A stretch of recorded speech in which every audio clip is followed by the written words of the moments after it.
Well, the Supreme Court, as we mentioned, has granted the Trump administration's request to enforce its ban on refugees, at least until a federal appeals court weighs in. But the justices are leaving in place a lower court order that temporarily exempts grandparents and other relatives from the presidential travel ban. Here with me now to discuss, South Texas College of Law professor and Cato Institute adjunct scholar Josh Blackman, Turning Point USA founder and executive director Charlie Kirk, and political analyst and member of the Donald J. Trump for President Advisory Board, Gina Loudon. Gina, to you first. How important is this ban?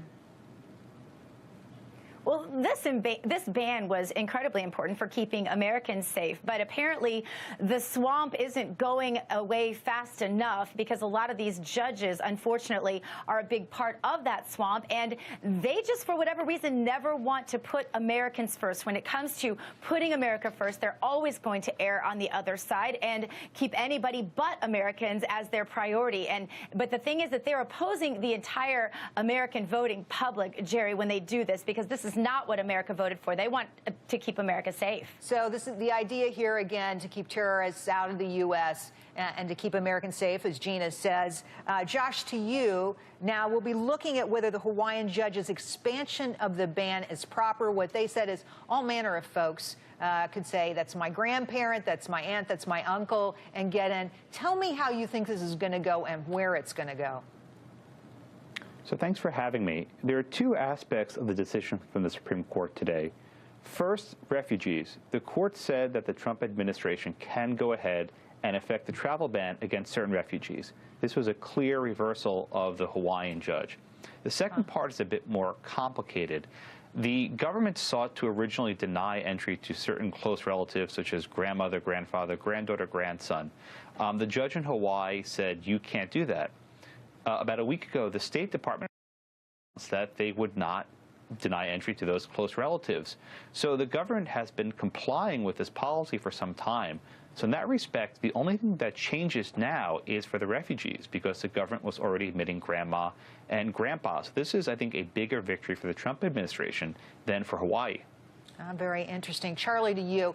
You're sitting here, you're looking at this. And like me, I don't think you've made a lifetime study of the Supreme Court, but I know you got your opinions. When you look at this, is this going in the right direction now? If you're one of those people who says, hey, look, we've got to do what we can to keep Americans safe, is this the right direction? I think it's starting to get there, but look, here's what is most concerning about this is Barack Obama issued very similar travel bans back in 2010 and 2011. And where was the ACLU? Where were the leftist activist groups that were filing complaints against the administration then? They stayed silent and they let it happen. And so, as it was very nicely stated previously, this is kind of a split decision, some positive, some a little bit different. But look, what are the intentions? The intention of the president right now is to do what he said he was going to do and keep Americans safe.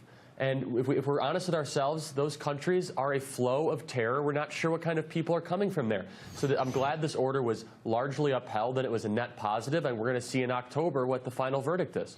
And to be clear here, these companies, you just saw a map of them, don't have the strongest policies. They don't have the strongest reviews of these folks when they leave their country. They don't really know what's going on. So it's up to us to figure it out. Josh, to you again, you're the expert on the panel on the Supreme Court. 3 conservative Supreme Court justices have seen merit in the administration's authority over migrants, immigration.